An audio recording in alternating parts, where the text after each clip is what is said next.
everybody, it's Grandmama. Time for another story from a Hometown Scrapbook by Ben Weatherwax. Tonight's story, Death in the Prize Ring. Hello there, we're coming up on the glorious 4th, or so it has been called since the days when it was observed as the anniversary of American independence. And we've dug around in the scrapbook for a few stories of the 4th of July activities of the past, back in the days before it became a motorist nightmare, the 4-day holiday, when it meant fireworks and baseball games at the electric park, a race over the plank streets between Aberdeen and Hoquiam, a bucking and falling competition to see who was the best lumberman in town, and water sports with a Wild West flavor. And we found a story that goes way back to 1908. It's a story that had much to do with boxing laws in the state of Washington, as it was an event that considerably unnerved the populace. It provided headlines all over the Northwest, sporting page headlines that is. It served as a right uppercut to the button of local fight rings for several years. Yes, it happened in the year 1908 as the glorious 4th drew near. The businessmen of both Hoquiam and Aberdeen planned their program as a joint celebration with both cities participating. There was to be a ball game between Aberdeen Pippins and Montesano's town team. There were plans for a parade and fireworks, and committees looked around for something or someone to feature as the climax of the celebration. Now it was the first years of the electric park. Baseball was in its own at the park, but there were also some boxing shows on the grounds which had drawn well. And with J. Cray, manager of Grays Harbor Railway and Light Company, on the committee, it was not hard to convince the program of arrangers that it would be well suited for the harbor to have a fisticuff program in the park as one of the main events. If a good match could be arranged, the committee agreed that it would be worthwhile. In fact, if a pair of well-known names could be obtained, it could be the highlight of the holiday. Now, Jack Donnelly was well known as a pretty fair boxer. He had been a headliner in many shows at the Edison Theater and had fought through the Northwest in many prize rings. He was a hard hitter and a clean fighter, and the committee figured that if they get Donnelly into the ring, they would have a name to draw. Jack was available. He told the committee that he would be in shape for the 4th of July battle, provided they got him a good opponent. Now, in 1908, the fight game was not as well organized as it is today, and a crop of sluggers in the Northwest was largely composed of barnstormers who fought this week and tend some bars somewhere the next. Early in 1908, their stock had taken a rise when John L. Sullivan came to the state of Washington and made a swing around the stick, staging a boxing exhibition for some of the local maulers. But when the great John L. had come and gone, the fights who had risen on his reputation began to drop back into obscurity again.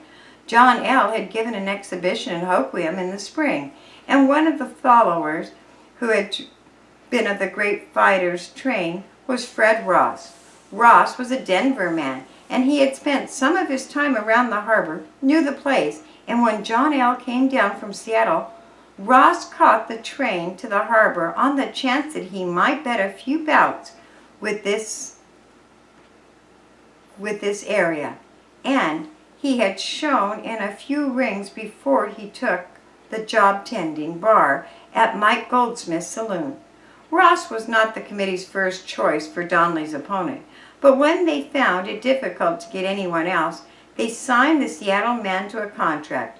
He was big, rangy, experienced, anyhow, and they figured that they had their man.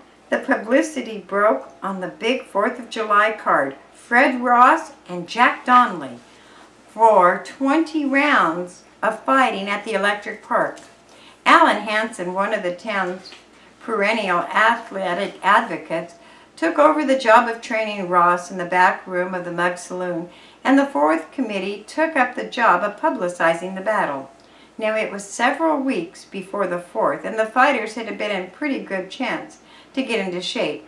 They did a little road work. They were seen trotting up and down the back streets, slugging a bag of sand and sparring with their stablemates. The boys along the barroom row now were giving up even money on the fight. Now the committee had arranged for a split of the gate. It was agreeable to Donnelly, although he had at first held out for the winner to take the long end of the purse. In boxing parlance, he wanted a prize fight in which the winner took the prize, but the committee urged him to take a split of the tape, that they would make it a club fight, and that was agreed for the holiday when it arrived.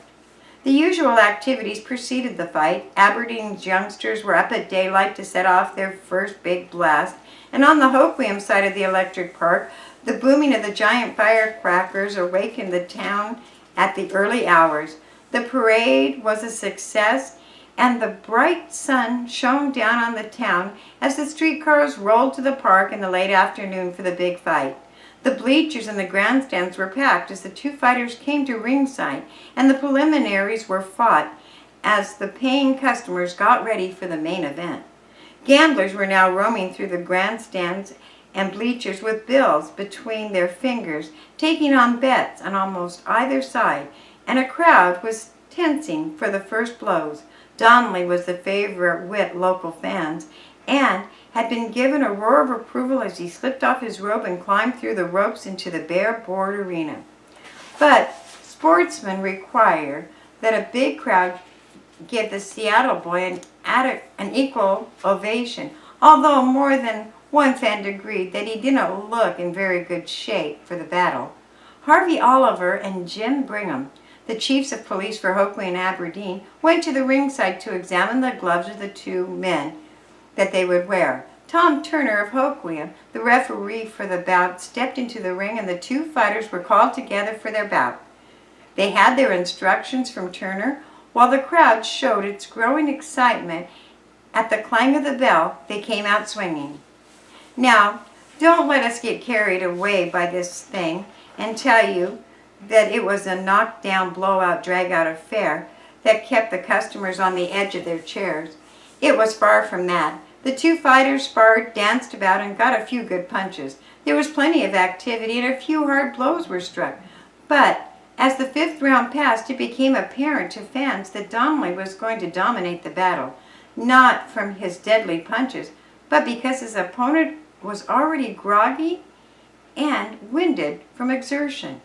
At the 10th round, Ross was staggering, but his handler sprayed him with water and sponge and weaned him with ammonia. He bounced out for 11th and kept through the 12th, 13th, and 14th, and then came the 15th round. Both figures were showing the wear of long times, but Ross was now closing the clinches and hanging on to his opponent through the 15th. He remained on his feet only with apparent difficulty, although not solid. He landed a blow. His nose was bleeding from the pop of the populace in the 10th, and his eyes seemed glazed. He went back away for a series of short jabs. He looked as though he was going to fall over, and right there Donnelly whipped a right to his stomach, and he did. Down he went into a bare planks on the hard ring, and Donnelly spent the effort of his blow, fell on top of him. Donnelly was up in a few seconds and staggered to his corner, but the referee Turner counted 9 over the prostrate Ross before the bell stopped the round and saved a knockout. The fighter's handlers came to the center of the ring and doused him with water from the bucket. He did not move. They propped him up against the side and gave him an ammonia bottle. He remained unconscious. Finally, he was carried from the ring, and the doctor announced that he should be rushed to the Aberdeen hospital at once. The crowd left the arena satisfied with the fight. It had ended in a knockout. There was even enough attraction to satisfy them, although not pleased with them, and the preliminaries had been good, and the talk about Donnelly could do some of the big names in boxing with the Northwest. And the next morning, the town awakened to learn that Fred Ross was dead. He had died before midnight, never regaining full consciousness after he went down in the electric park ring. The sports fans of the town were stunned. The police department issued a statement that it had no statement to make. The splash committee was dumbfounded.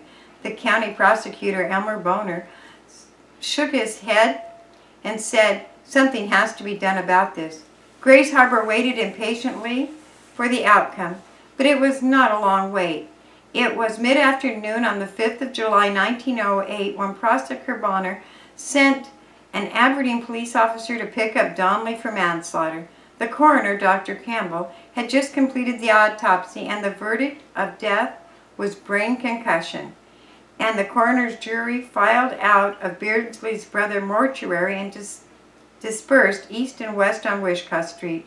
The hearing was scheduled for July 6 before Justice Fox in the Aberdeen Council chambers. Subpoenas to appear were the promoters of the fight, that is, the 4th of July Committee, the managers of the Grays Harbor Railroad and Light Company, Aberdeen and Hoquiam police chiefs, the coroner, Tom Turner, and the referee and others. 13 witnesses in all were called to testify. Well, as you can imagine, the council chamber was packed to the doors. Aberdeen's new city hall had one of its biggest audiences, and the justice rapped to open the hearing. More than one of Grays Harbor businessmen wondered what the 4th of July committee had gotten the town into. And as the parade of witnesses filed across the court to take their place and give their testimony, the case built up very logically to what everyone claimed it was, an accident, pure and simple. The police chief testified that they examined the gloves and found them in proper order, no horseshoes.